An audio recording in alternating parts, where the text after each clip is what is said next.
Ouça agora na RCI, programa Entre Livros. Entrevistas com autores, organizadores e especialistas em livros, com foco no conteúdo da obra. Apresentação, Rosimeire Salles.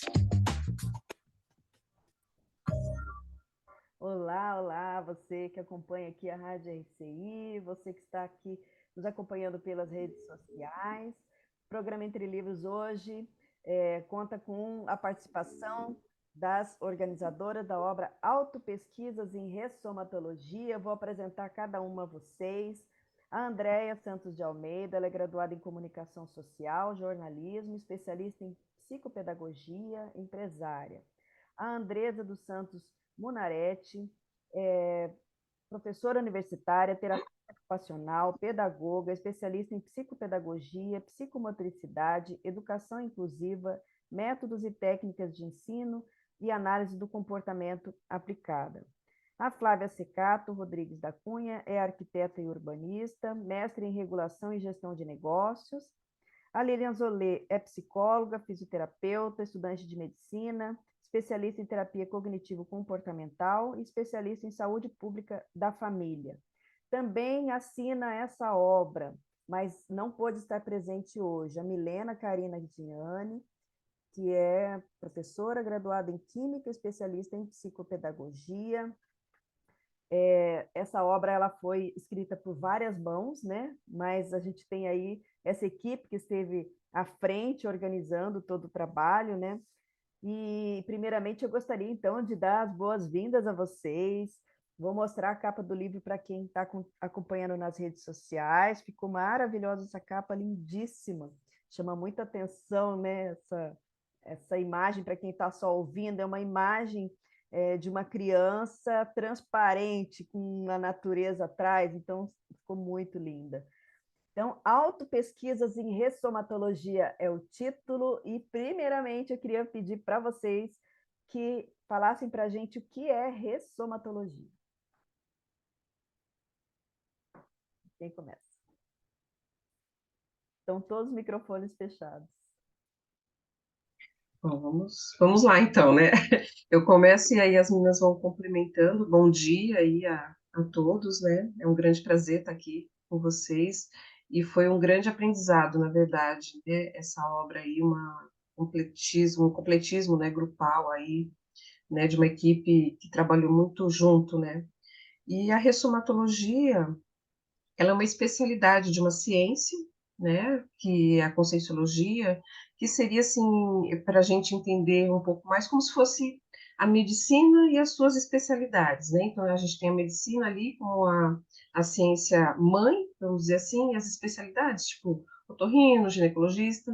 Então, a conscienciologia funcionaria, vamos dizer, na mesma estrutura. Então, tem a conscienciologia, que seria a principal, e as ramificações, que seriam as especialidades, e a ressomatologia seria uma delas, e ela estuda o renascimento humano, né?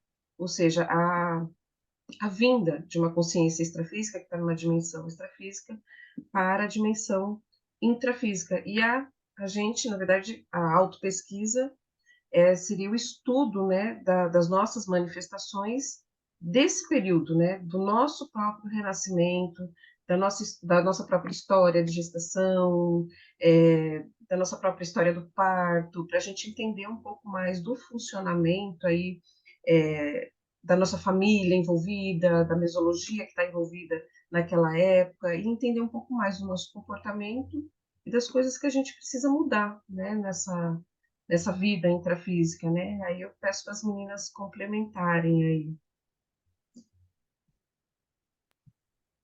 Eu acho que eu posso ajudar ali, complementando, né, que é importante para os ouvintes esclarecer que a conscienciologia, ela coloca aqui a hipótese, né, que a gente não tem apenas uma vida, né? Então, isso é o máximo, né? Então, temos oportunidade aí de crescer, né? Então, existem várias vidas, né? E dentre uma vida e outra, né, nesta dimensão intrafísica, ou seja, nesse aqui e agora que a gente se encontra, existe um período ali que a gente fala que é extrafísico, que é nesse ambiente, né, que não é físico e que a nossa manifestação é energética. E a partir dali, algumas consciências, né, ou algumas pessoas, elas começam a pensar, a planejar sobre sua próxima vida, e elas também começam a pensar o que elas poderiam ter melhorado. E diante disso, fica inevitável a gente rever as nossas convivências, né? Então, aquilo que deu certo, aquilo que não deu, os nossos traumas. E a partir dali, a gente estuda nós mesmos, né? E também as pessoas que fazem parte de tudo isso. E aí a gente tem a oportunidade, em alguns casos, né, de escolher a família, né, de estudar esse elo, esse núcleo, mas no sentido de fazer interassistência.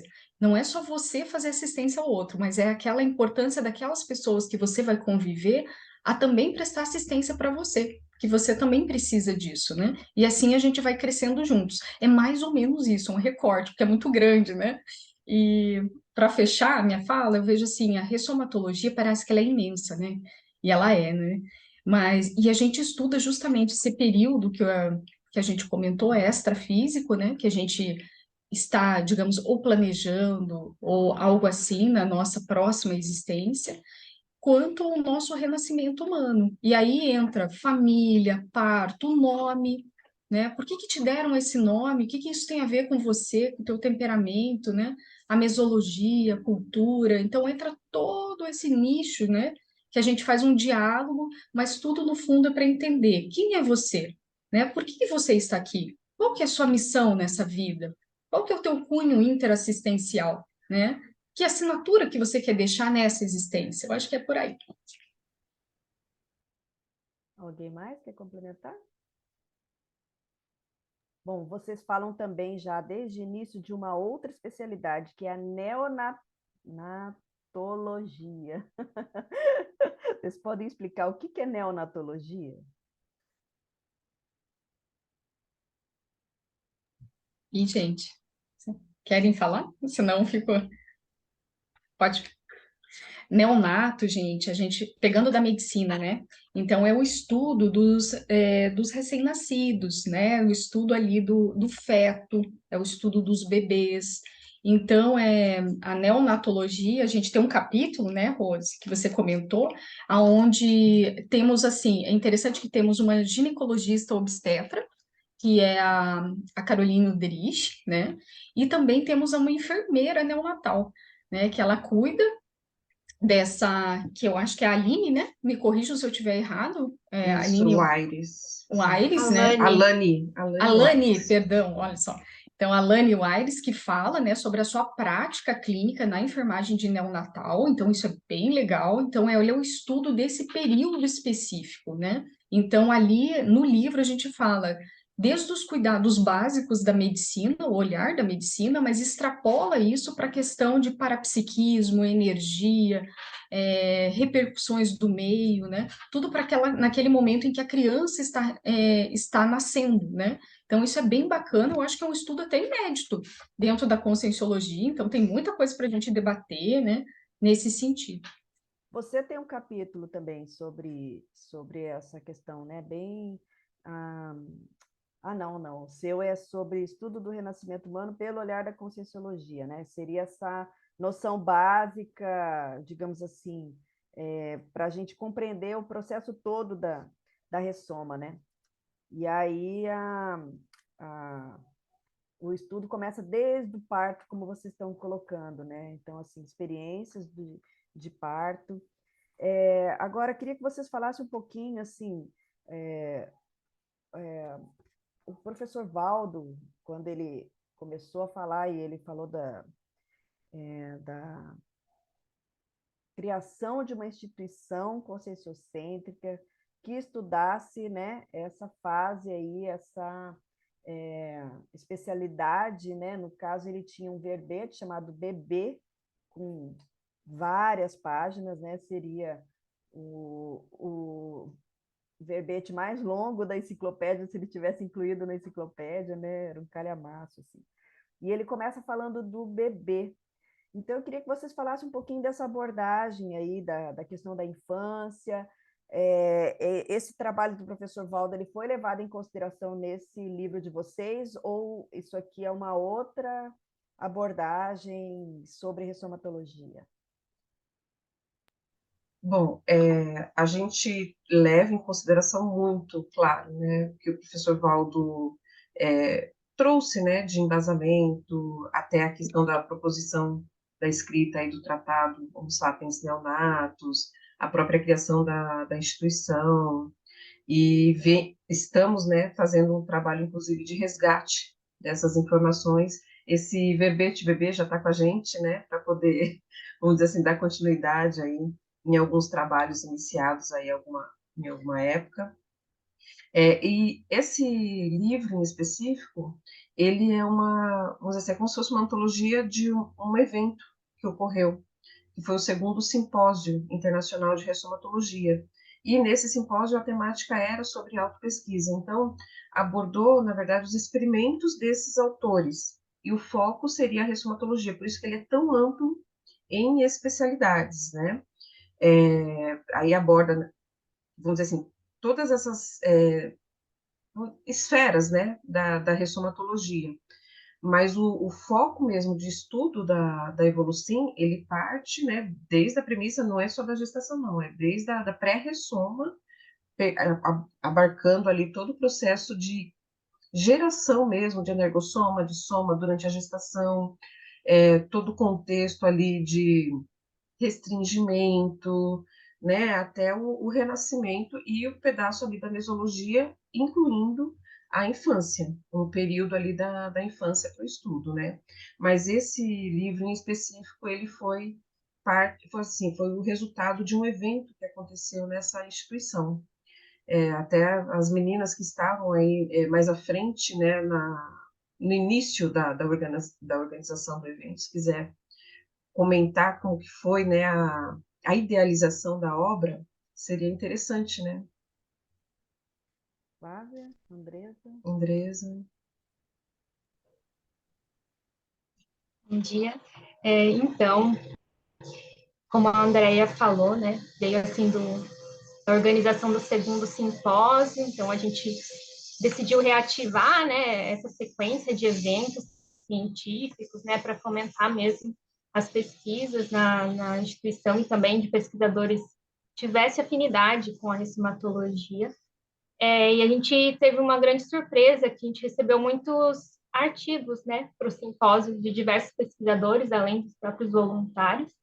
E a partir dessa quantidade de artigos, né, a Lilian sugeriu a gente publicar a antologia, e foi esse processo de trabalho, na qual os pesquisadores trouxeram muito as próprias vivências. Acho que aí vem a questão da autopesquisa mesmo. Então, é muito rico, porque traz exemplarismo de cada autor, e nesse processo de ler o artigo do outro, com as próprias vivências, com o que aconteceu, o que ele melhorou, como que foi o processo ali do renascimento, das relações de grupo, familiares, na infância, faz a gente refletir sobre a nossa própria vida, né? Então, eu acho que foi bem bacana, principalmente por ter a autopesquisa e o exemplarismo dos autores. Andresa, você tem um capítulo que é Análise Parapsíquica Infanto-Juvenil. Você quer falar um pouquinho sobre como que é essa questão do parapsiquismo na infância? Sim, então, a partir da análise, né, desse estudo do parapsiquismo, eu comecei a voltar para a minha infância, para ver o que aconteceu na minha infância, quais manifestações eu tinha, qual era a minha tendência parapsíquica. Eu tive várias experiências positivas, outras que eu não entendia o que acontecia, né, porque a princípio eu não sabia o que era.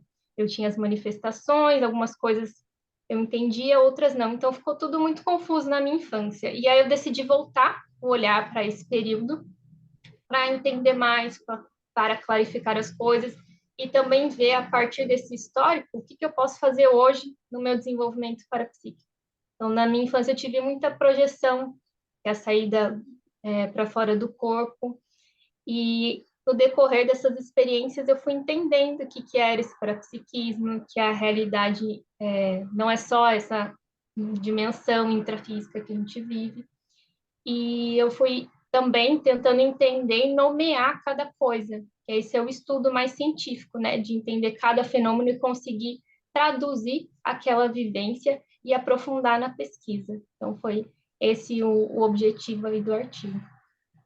Agora eu queria incluir a Flávia também aqui no nosso bate-papo. Flávia, você fala a sua experiência sobre a gestação, enquanto você já era tenepsista, né? Conta pra gente um pouquinho dessa experiência. Foi bem interessante, né? Na verdade, a gestação da Isis, minha filha, foi planejada, e durante o processo eu já estava preparada para fazer os registros, né, de como que seria a TENEPS, eu ia conseguir fazer a TENEPS, como é que ia ser esse processo. E foi bem interessante, porque quando ela estava mais desenvolvida dentro da barriga ainda, lá pelo terceiro, não, pelo segundo trimestre de gestação, ela começava a ter repercussões físicas, né, durante o trabalho energético. Então, durante o EV, ela se remexia, ela estava percebendo as energias. E eu comento até no artigo que antes mesmo de eu ficar grávida, eu já tive encontros extrafísicos com ela. Foram 3 ou 4 encontros. Então, ver esse período, né, pré-ressomático, como é que seria, e ela é bem parecida com a Concierge. Apesar do gênero ser diferente, as feições são bem parecidas, então achei bem rico essa questão do trabalho energético. Teve gente também da Conscienciologia que teve gestação e parou a TENEPS, porque ficou com receio da TENEPS prejudicar a questão da gestação, porque é uma coisa que a gente ainda não pesquisou muito, então as pessoas têm dúvidas, têm receios, mas no caso da Isis foi muito rico. Até quando eu estive a última vez em Foz, ela já se afinizou com o tertuliário, já entrou no tertuliário, sentou lá na cadeira, lá no meio, ela já percebe o processo energético. Então, eu acho que isso, eu não sei, assim, a gente não tem como mensurar o que já era dela e em que medida a TENEPS contribuiu para esse desenvolvimento energético, né, antes do próprio renascimento. Então, é algo que demanda também pesquisas. Existem outras pessoas ligadas à Conscienciologia que praticaram a TENEPS na gestação. Esse número tem aumentado. Teve até um verbete de gestante tenepsista, Ana, que ela chama, a verbetógrafa. Tem outras também pessoas que eu já entrevistei, eu ainda não publiquei esse artigo, mas eu fiz uma entrevista com algumas mães tenepsistas também. Então, é algo que a gente ainda precisa de mais tempo para depurar esse tipo de informação. Agora, você sentiu a reação dela perante as energias, mas você sentiu alguma diferença nos parafenômenos, na equipe extrafísica? Teve diferença no campo bioenergético da TENEPS enquanto você estava gestante? Olha, teve sim, inclusive no segundo trimestre, que eu achei o mais rico em termos de parafenômenos. O primeiro trimestre, ele foi, eu até narro isso no artigo, eu fiquei mais obnubilada. Parecia que eu estava assim, a minha lucidez estava mais baixa. Até pelo processo de assimilação com o feto, eu comecei a perceber que a consciência que hoje é minha filha, ela não estava, o psicossoma dela não estava aqui dentro da minha barriga ainda, no primeiro trimestre. Eu percebi que tinha como se fosse um cordão energético me ligando ao psicossoma dela, apesar do neossoma, do novo soma, estar dentro da minha barriga. E esse processo do psicossoma dela estar externo, eu comecei a acompanhar o final do processo de transfiguração para que ela se adequasse ao soma fetal. Esse processo eu tinha percebido também no meu filho, mas eu não era tenepsista, meu filho mais velho. Então, meio que confirmou essa experiência anterior para mim, de que o psicossoma não ficava no primeiro trimestre dentro da barriga da mãe. No segundo trimestre, aí já começou uma outra fase, que eu já percebia ela aqui dentro, né, de mim. Eu tive mais projeções no primeiro trimestre, eu não tinha muita lucidez, e eu cheguei a visitar um centro de ressomática, que tinham consciências que foi durante a TENEPS, eu estava de autoconsciência contínua, e eu cheguei parecia um clube com uma piscina, comecei a pisar, andar em cima da piscina e comecei a sentir a textura da água, do meu pé extrafísico para pé, tocando na água, vi as crianças lá brincando, as consciências que iam ressomar, então foi uma experiência bem marcante para mim. E no terceiro trimestre, que foi diferente, porque eu achei que eu tive que interromper a TENEPS, porque eu não estava bem, assim, somaticamente, eu estava sentindo muita dor na coluna, e não conseguia ficar em decúbito dorsal, e também não conseguia ficar imóvel por muito tempo. Então, isso meio que começou a complicar, e eu tive que fazer uma interrupção, e depois que a Isis nasceu, depois de um tempo, eu retomei a TENEPS. Então, foram fases bem marcantes, bem distintas, né? E pelo fato de ter muita dor também envolvida, que no final da gestação é um momento bem difícil, pelo menos para mim foi, né? Nas duas gestações, que a gente não tem muita mobilidade, não tem, assim... Tem algumas mulheres que elas têm essa felicidade de não passar por esse processo, mas eu passei, né? Foi bem assim, marcante. Então, eu tive que ficar mais ligada à dimensão intrafísica mesmo. Muito interessante. Nós temos ainda muita coisa para conversar. A gente vai agora chamar os nossos amigos aí, patrocinadores, pessoal. Então, daqui a um minutinho, depois do intervalo, a gente volta a falar sobre autopesquisas em ressomatologia.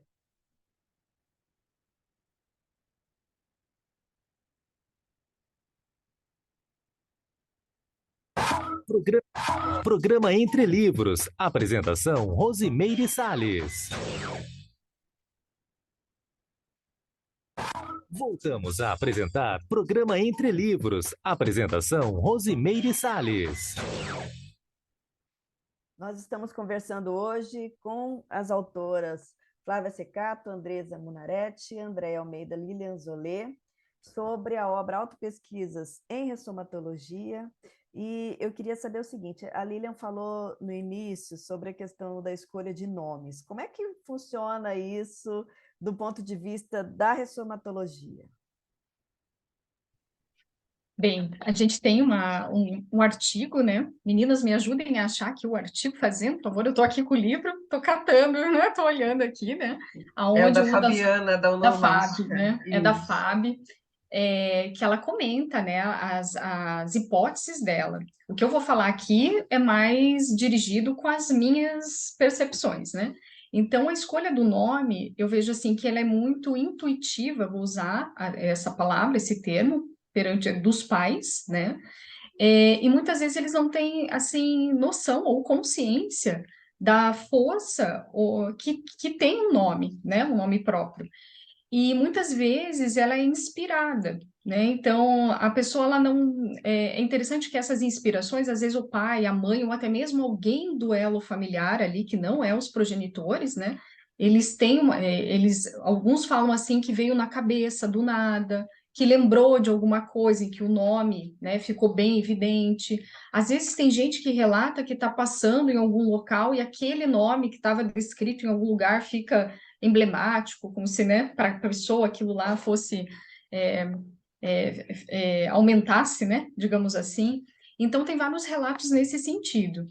Então muitas dessas inspirações, né, elas vêm de companhias extrafísicas que estão ali daquela criança que está para nascer, né, daquela consciência e que acabam reforçando. E se a gente for, é muito interessante que o nome, gente, se você pesquisar a origem desse nome, o que quer dizer esse nome, né? A etimologia da palavra, algumas vezes eu já vi que bate muito com o temperamento daquela pessoa. E às vezes ela tem uma marca, né, que não é decodificada, digamos assim, que quer dizer muito o traço mais proeminente daquela pessoa, né? Ou daquele grupo que ela mais tem função, que ela exerce, né? Tô falando isso da criança, lembrando que a criança não é só uma criança, é uma consciência, né, gente? Ela tá numa fase de bebê, numa fase, né? Mas é como a gente falou, como ela tem inúmeras vidas, ela tem já uma memória, ela já tem um traço, uma jornada, né? E o nome muitas vezes sintetiza essa jornada. Então é bem legal, convido aqui, né, os ouvintes a pesquisar, né? O que quer dizer o seu nome, né? Quem que escolheu? Eu acho que isso também é legal, né, Rose? Que tem casos, que nem eu falei, o pai e a mãe, que às vezes, né, em consenso, falam lá o nome, mas às vezes é pessoa externa. É pessoa que tem uma intimidade ali com a família, mas o que que tem a ver ela com aquela criança, né? Então, às vezes, participa do mesmo grupo.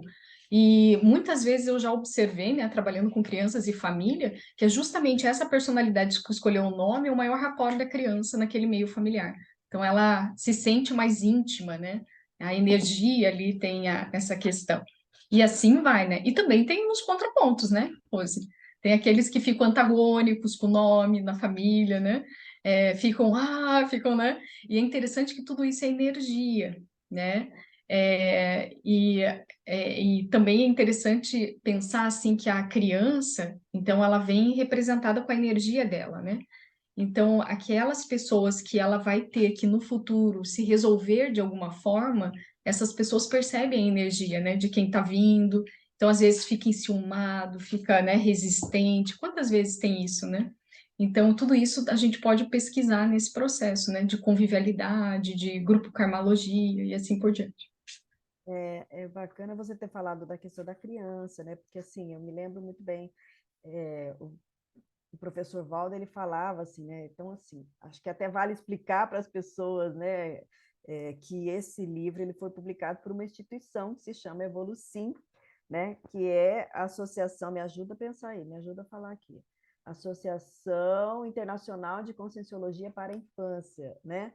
E então, assim, o apoio à criança é uma coisa muito forte nessa instituição, né? E eu me lembro que o Valdo falava assim, olha, o intermissivista, ele tem um caminho.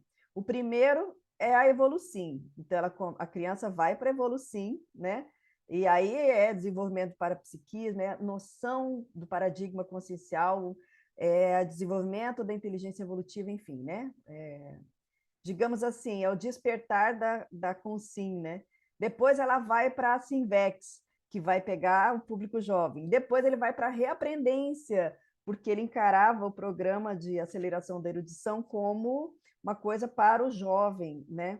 Então, assim, a gente tem um apoio, né, para a criança através da instituição, mas vocês também estudam as crianças, não é só o apoio à criança, né? E eu vi que assim tem alguns trabalhos aqui que falam um pouco sobre isso, né? Um bacana que eu achei aqui é sobre a pessoa não está aqui porque ela não é organizadora, mas sobre a questão da leitura de histórias. Vocês querem falar um pouquinho desse trabalho, como que é? Que isso tem tudo a ver com o nosso programa aqui, né? Que é o incentivo ao livro, que é a divulgação do livro. E aí você vê que o livro ele está sendo usado para despertar a consciencialidade, a intelectualidade, os atributos mentais na criança. Isso é fora de série, né? Aí eu não sei quem que podia falar do trabalho da Lícia aí, Lícia e mais alguém, né? Sobre a leitura de histórias. É contação de histórias, eu acho. Perdão.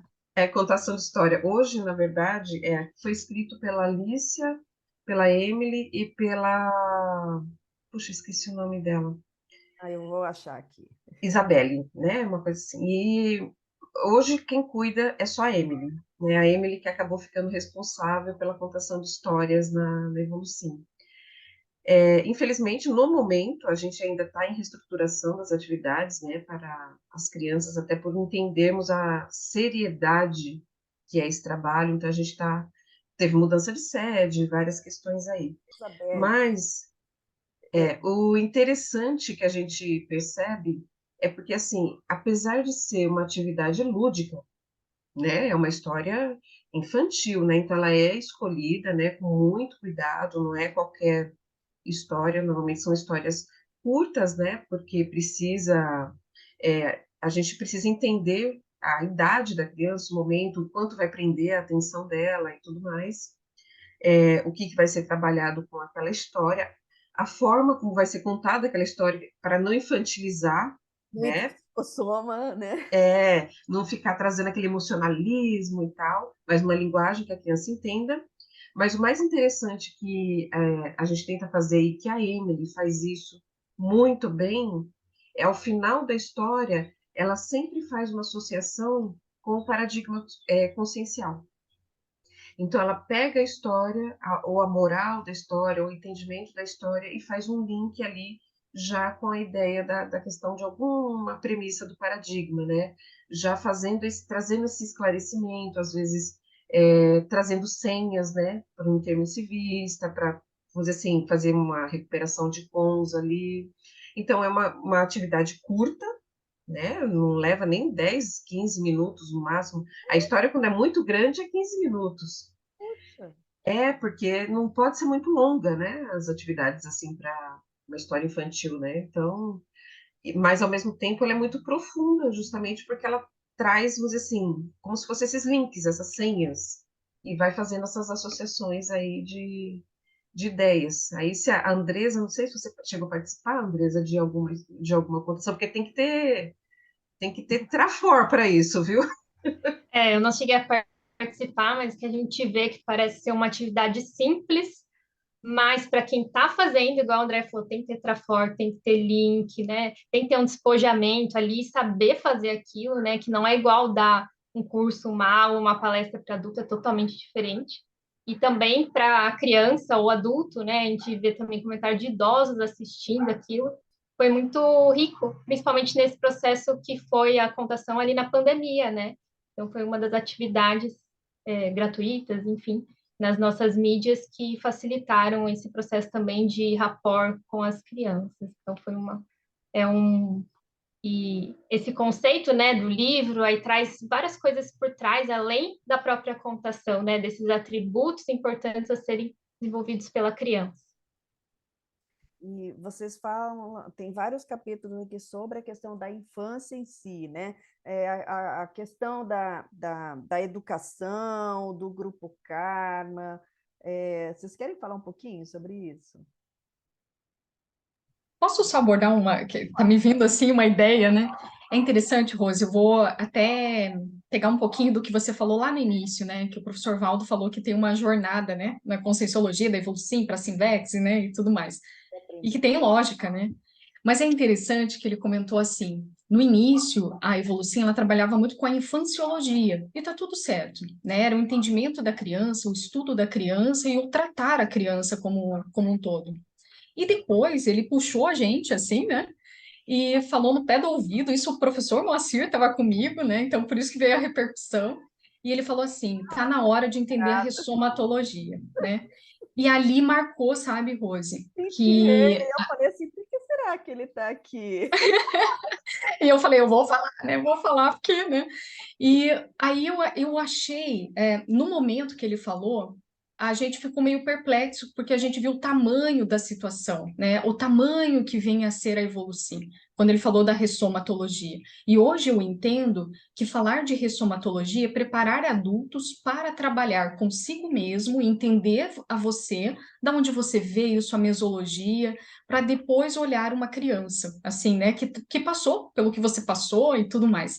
E olha a inteligência disso. A partir do adulto se auto-pesquisando, ele vai diminuir as fissuras que ele vai passar para a criança. Você entende? Porque a criança, gente, é a fase mais vulnerável dela. Então, ali, ela não está com a sua inteligência máxima, nada disso. E muitas coisas do que o adulto ou uma pessoa com autoridade, quando eu falo autoridade, pode ser professor, pode ser pai, pode ser qualquer pessoa que a criança deposite afeto, né? Ela acredita no que falam para ela, naquele momento da infância, que está tudo ainda em desenvolvimento, até o cérebro não está formado, a gente não pode pedir muito, né, para criança. Só que ali fixa emoções. Isso é seríssimo. Quantos traumas nós temos que veio da infância? Te digo que são inúmeros. A nossa base, gente, de porão ou das nossas fissuras, ela vem do período infantil por coisas que a gente não conseguiu dar significado e que muitas vezes as pessoas ao nosso redor não conseguiram transmitir aquilo de uma melhor maneira. E não, eu não culpo externo, mas assim, essas interrelações são complicadas mesmo, né? A gente mal dá conta das nossas, né? E assim, é difícil. E é por isso que veio essa ressomatologia com peso total, né? Peso no bom sentido, né, André? Para Bom sentido. realmente trabalhar os adultos ali para diminuir essa carga, sabe, que é passada na infância. E aí sim faz sentido o que ele falava. Não olhe a criança como uma mera criança. Não infantilize. E a gente entendeu isso com afeto. Não é para, né, dar Pelo dar um tapa na contrário, bunda da criança e tocar para é, frente, né? Só atributos mentais. Não. A ressomatologia é justamente mais profunda. É para ver o que que a gente pode, como conversar com determinadas crianças e famílias, considerando a sua linguagem emocional, cognitiva, energética, e ali a gente é verdadeiros mediadores dentro desse processo. Mas sem autoentendimento é muito difícil, a gente patina muito, né? até porque a gente percebe que a gente vai acabar precisando dar muita orientação à paz. E a criança provavelmente não vai ficar com a gente no trabalho, entendeu?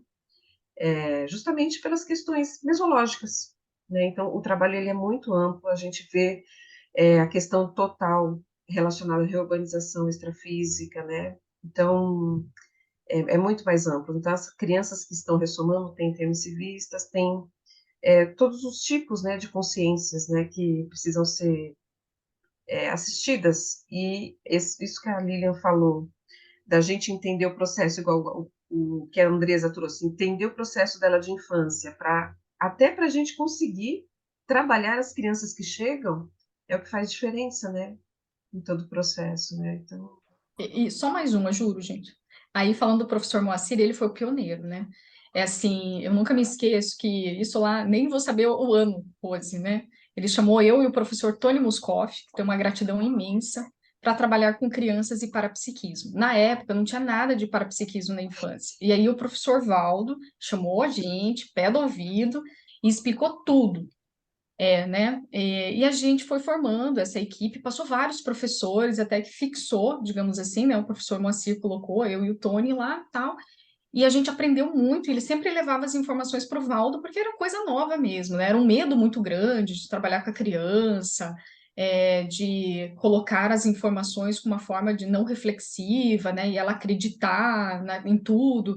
Mas foi justamente ao contrário, gente. Isso foi impressionante. Por quê? Porque o trabalho que a gente fazia era justamente de questionamentos, de curiosidade, de pesquisa. Foi mais de 20 crianças, né, Rose, que passaram com a gente, de idades assim totalmente diferenciadas, né? Trabalhamos muito família nesse momento. Então, assim, é só para deixar registrado esse momento, assim, que o professor Moacir, né, Gonçalves, ele foi um marco, assim, dentro desse processo do parapsiquismo na infância. Quando todo mundo tinha medo, ele foi lá e bateu e falou: bora, gente, precisa, tem muita gente ressomando, né? Vamos lá, vamos furar essa bolha, né? E a gente foi, né? E a gente aprendeu. E claro que, então eu acho legal marcar isso, né? Porque a gente está falando de uma especialidade, né? E assim, esse receio que as pessoas têm de trabalhar com energia com criança, eu acho que é justamente o contrário que prejudica, tá? Hoje eu falo isso com propriedade, até em estudar isso. Eu vejo assim que o não falar, o medo de fazer estado vibracional na criança, é isso que faz com que ela não consiga administrar suas próprias habilidades parapsíquicas. A grande questão é como podemos fazer isso de uma maneira assim, incentivando, né? A pesquisa, a curiosidade, e tem jeito, tem maneiras de se fazer isso. Então, tanto é que eu me lembro que tinha um jargão, assim, né, que o professor Valdo falava assim: nunca tranque o parapsiquismo de uma criança, nunca deixe de falar, trabalhe. EV é saúde, EV não é algo que vai dar problema, né? Então isso é muito bacana a gente ver, né? Porque como falta muita pesquisa, acho que a Evolução ela vai crescer muito com esse processo, né? Não, e a gente tem que pensar o seguinte, que com a evolução, com a maturidade da consciência, cada vez mais a infância vai deixar de ser infância, né? Porque o nível de lucidez vai ser muito maior, né? Então, você vê, o professor Valdo quer acessar o léxico de ortopensatas quando ele tiver 11 anos de idade lá na África, né? Então, pensa bem, um tratado daquele, com aquele nível de profundidade, e uma criança entender o conteúdo que está ali, é o nosso caminho, né? A gente vai chegar nesse nível de maturidade. Mas a gente vai agora, então, novamente chamar aqui os nossos comerciais. Pessoal, só um minutinho e a gente vai estar de volta aqui falando sobre autopesquisas em ressomatologia.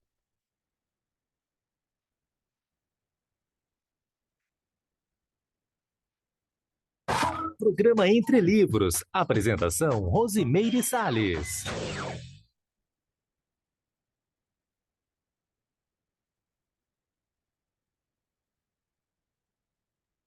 Voltamos a apresentar Programa Entre Livros. Apresentação, Rosimeire Salles.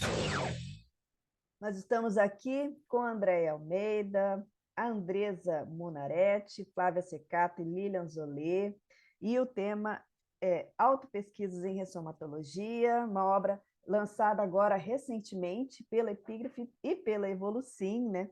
E vocês têm uma sessão aqui onde vocês falam sobre a maternagem. Eu penso que, não sei se a Andresa tem filhos, mas as 3 outras meninas têm filhos, né? Eu queria que vocês falassem um pouquinho aí dessa experiência da maternagem e como que isso está inserido aqui no contexto do livro.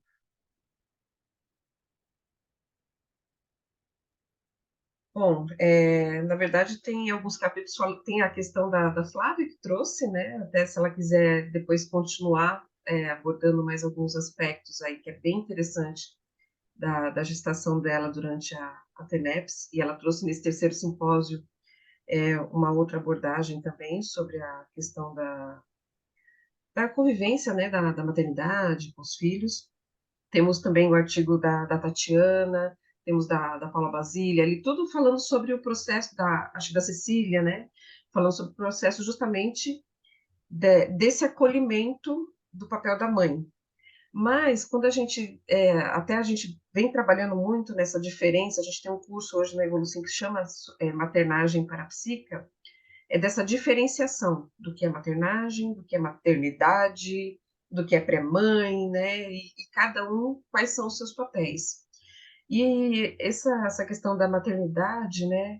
Ela entra muito no papel da mesologia e da grupocarmologia. Eu sou mãe, sou avó, né? E sou avó. E é muito, muito interessante, assim, as relações, né? E a profundidade das relações principalmente agora que eu sou avó, que eu achei que ia diminuir e parece que aprofunda mais. E é uma situação muito interessante, porque quando a gente começa a estudar a questão da ressoma, entender o processo de que é uma grande probabilidade de que os filhos, né, se forem intermissivistas, escolhem os pais, né, ou querem trabalhar com os pais de alguma maneira, você começa já a refletir, por que será que escolheu nascer, né, nessa família? E aí inverte o processo de autopesquisa, né? Então eu começo a pensar assim, por que será, se teve essa hipótese, por que será que eu fui escolhida, né? Qual será o trabalho que precisa ser feito aqui? E a gente começa a avançar nesse processo. E tem um outro entendimento até que a gente acaba brincando muito, de sempre lembrar que intermissivista não é genética, né? Não é porque os pais são intermissivistas, né? Que os filhos serão intermissivistas, né? Ou não, né? Então, às vezes é justamente o contrário. Tem casos, mas assim, às vezes também pensar muito bem sobre esses papéis, né? Às vezes é uma escolha muito séria e às vezes a pessoa entra no auto-engano de achar que por ela ter a hipótese de ser intermissivista, logo, se ela optar por uma maternidade, os filhos, né, que ressomarão ali, serão intermissivistas também, e será tudo muito fácil. Então, é interessante alguns artigos ali que mostra, inclusive, as dificuldades que foram enfrentadas, né? A Paula Basile traz muito isso na questão dela, do artigo dela, das dificuldades que ela enfrentou nesse período de gravidez, do pós-maternidade, da pós-gestação, da questão de mudança do corpo, tudo isso que está envolvido no processo ali e que às vezes não é levado em consideração. Então, esses artigos e o papel da Evolucim, no papel principalmente da maternagem, é desdramatizar, dessantificar o papel da mãe, sabe? Tirar todo aquele emocionalismo que fica, né? Aquela questão de idolatria em cima da mãe, que não sei o quê. É uma consciência que está doando matéria-prima ali para uma ressoma, tem um envolvimento grupocármico imenso e uma interassistência envolvida, né? De relações, às vezes de interprisões, às vezes de recomposições. Então, é um processo evolutivo, né? Aí as outras mães aí que seriam interessantes abordar aí. Gente, Então eu vou falar Oi, Rose, Tá, eu vou falar um pouquinho da minha pode falar você, depois experiência. Tá. Eu vejo a mãe, assim, a figura da mãe, a sociedade, ela coloca e a Flávia. um peso muito grande nas costas da mãe, né? Aquela cobrança. Ixi, deu uma congelada agora, voltou. A sociedade, ela coloca um peso muito grande na figura da mãe, assim, uma cobrança, né? Aquela expectativa, na verdade seria a expectativa de que a mãe é aquela figura santificada, né? Aquele processo bem religioso.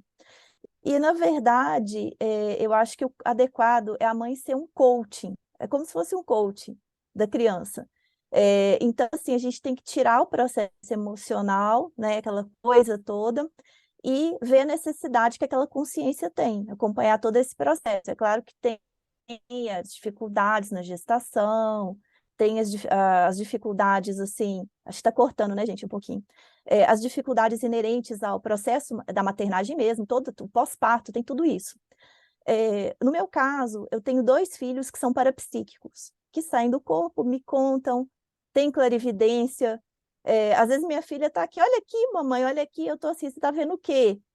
É uma luzinha, que cor que é? Aí ela tem 3 anos, né, a Isis, então ela vai falando, e eu vou dando corda, vou incentivando para poder entender qual que é a demanda dela.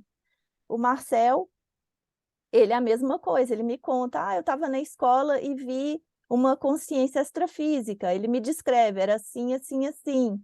Aí eu falo, o que que você sentiu, Marcel, quando você viu essa consciência? Eu fiquei com medo. Eu falei, então o que que você faz? Quando você perceber que o padrão não é positivo, você joga energia. Aí ele aprendeu também a questão tá aprendendo a autodefesa energética, tá aprendendo, ele sabe o que é o EV, eu já estou ensinando isso para ele, e ele me conta, ele não tem, assim, medo de me narrar, então ele vive plenamente o processo parapsíquico de uma forma desdramatizada, ele conta as projeções, a gente até está pensando em escrever um artigo conjunto, eu e ele contando essas experiências dele, né? E a Isis também, já desde pequenininha, está bem, assim, livre, se sentindo livre com esse processo parapsíquico. Ao contrário do meu caso pessoal. Eu sempre tive muito parapsiquismo, e na minha família as pessoas não tinham, e eles tentavam meio que trancar o meu parapsiquismo, achando que era coisa de gente louca, que eu era doida, que tinha que procurar um psiquiatra, um psicólogo, a minha mãe tinha muito medo, sempre teve muito medo e falava, para com isso, menina, esquece isso, não mexe com isso não, deixa para lá. E eu ia conversar com ela e eu levava sempre uma cortada, porque ela tinha muito medo, não porque ela não fosse boa intenção dela, mas como ela tinha muito medo, ela não conseguiu lidar com algumas questões, até religiosas, de cunho religioso da minha família, ela ficou muito traumatizada. Então ela trouxe esse trauma e ela me cortava em relação às minhas experiências. Então eu fiquei muito isolada, sem ter com quem compartilhar as minhas vivências, né? E fui tentar também abafar tudo, tentei esquecer, só que foi só expandindo o processo. Eu só consegui trabalhar com o meu parapsiquismo quando eu entrei na Conscienciologia, quando eu já tinha 35 anos. Olha para você ver, sendo que eu poderia já ter trabalhado isso desde a infância. Então, eu acho muito importante esse papel da mãe ter uma lucidez, ela ter uma clareza. Não que a mãe vai ter muito parapsiquismo e vai ficar ensinando isso para o filho, mas mesmo que que o parapsiquismo da mãe seja mais impressivo, não seja mais ostensivo, ela ter a informação para ela conseguir ser capaz de orientar os filhos e não deixá-los com um receio de que eles estão doidos, de que tem alguma coisa errada com eles, porque eles estão saindo do corpo, que eles estão vendo coisas que não existem, porque isso fica marcado para o resto da vida da pessoa. Então, acho que é o papel, assim, a mãe seria, na verdade, o coach. Muito bem, eu queria só assim, deixar registrado que eu cometi uma gafe aqui, porque eu sempre apresento os autores e eu cito as obras já publicadas, e a gente Tem aqui a Lilian Zolê, que já esteve conosco em outros programas, e eu acabei não falando. Então, além dessa obra que ela está organizando, ela tem outras obras também, não é isso, Lilian? Então, vou citar aqui, vamos ver se eu esqueci alguma, você me fala. Ai, Rose, nem precisa, amada. Por favor. Sério. Não, não faz isso, Rose. Falo com todos os autores, porque eu não vou falar com você. Não, imagina, nem passou, não imagina. Síndrome do Tranquilo. impostor, técnicas bioenergéticas para crianças, parapsiquismo da infância, convivialidade sadia, acoplamento energético. Faltou algum. Acho que é síndrome do imperador. Ai, não. Esse foi o primeiro. Ah, foi o primeiro. Então, Então, Lilian, olha só, você tem a experiência da maternagem, você tem a psicologia e você escreveu livros sobre parapsiquismo da infância, você escreveu livros sobre a síndrome do imperador, ou seja, como os pais, né, educarem de uma maneira mais assertiva.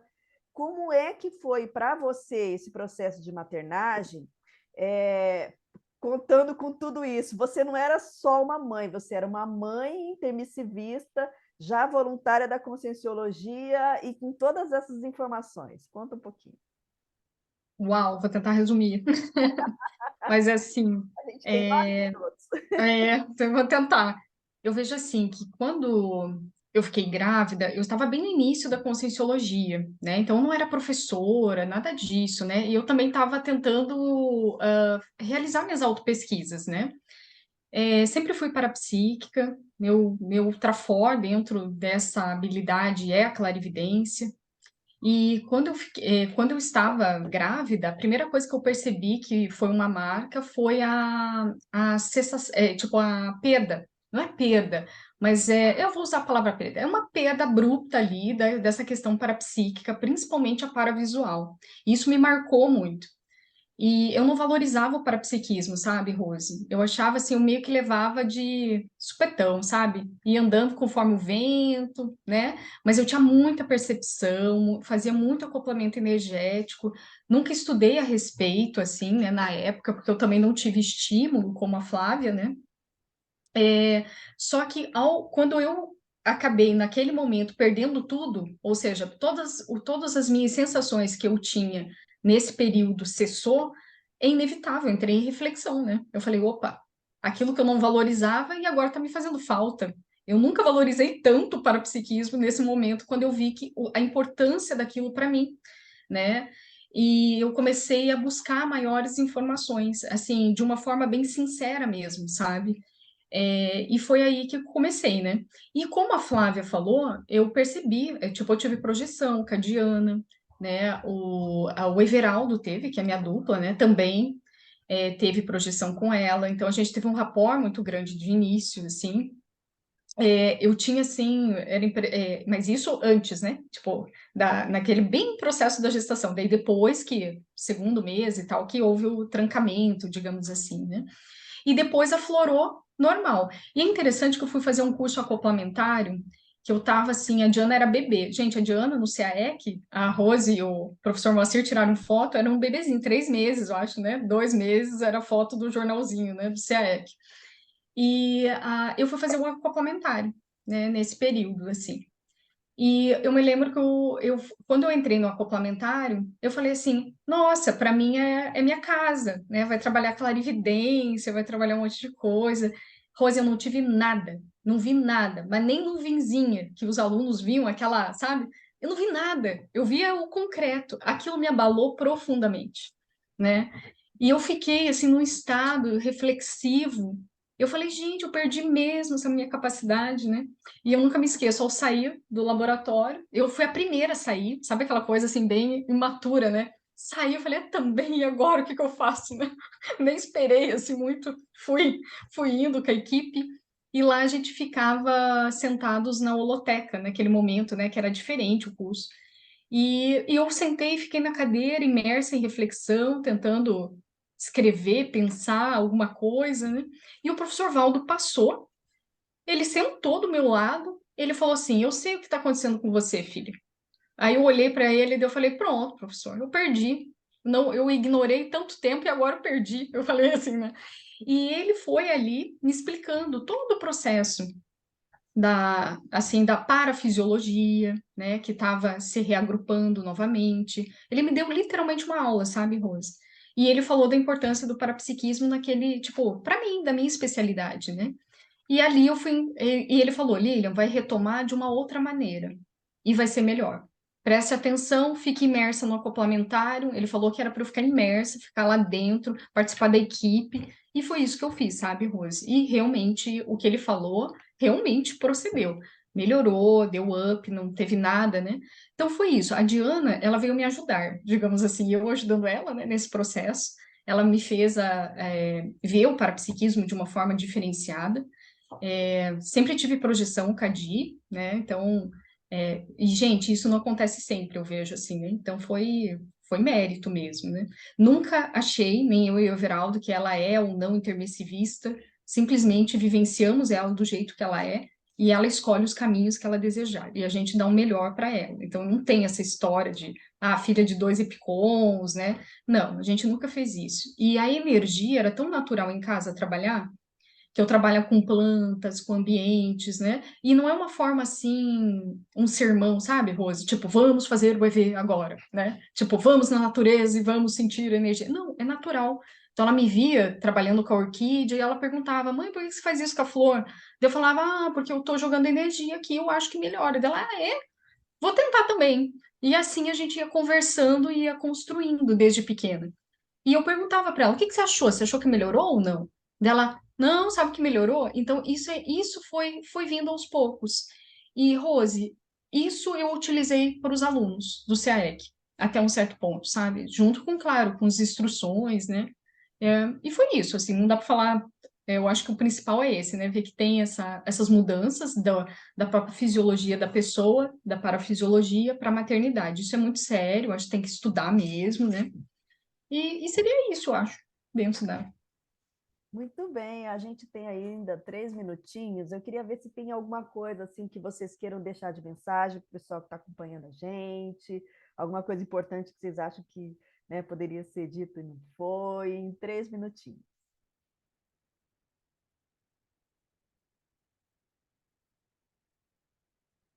Andresa, com você, ó. Vai lá, você está iluminada. Vai Então, lá. vamos lá. Um ponto assim que eu acho bem importante a gente ver, né, além da maternidade, além, né, do estudar a criança, esse processo de autopesquisa da Ressoma é importante para o nosso futuro, né, para nós pesquisadores. Então, todo mundo que tem interesse, né, em se conhecer, em realizar autopesquisa, esse processo de olhar para trás, de olhar para a infância, de olhar para esse processo ressomático, é base e é chave para a gente entender hoje quem nós somos, né? Porque esse período da infância ele é muito rico de manifestações, de vivências, deixa marcas positivas e negativas, e para a gente entender o que a gente quer, o que a gente veio fazer aqui, o que a gente deseja para o nosso futuro, é preciso olhar para o passado, para nos conhecer, né? Então, esse é um outro lado ali para os pesquisadores que têm interesse na especialidade de se entender melhor, de realizar esse processo de autopesquisa efetivo mesmo. Eu vejo que não tem como fazer sem olhar para o processo ressomático e para a infância. Olha, gente, então nós estamos encerrando o programa de hoje, que comemorou esta semana o Dia Nacional da Alfabetização no dia 14, o Dia Internacional do Estudante no dia 17, ou seja, nós estamos falando aqui da infância e a gente tem datas comemorativas nessa semana, mas a gente também comemorou no dia 17 o Dia da Criatividade. Então, fica aí em comemoração a essas datas, né, o programa de hoje, fechando. Meninas, agradeço imensamente a participação de vocês. Agradeço também a você que esteve aí acompanhando a gente. Sábado que vem tem mais aqui na RCI. Obrigada, meninas.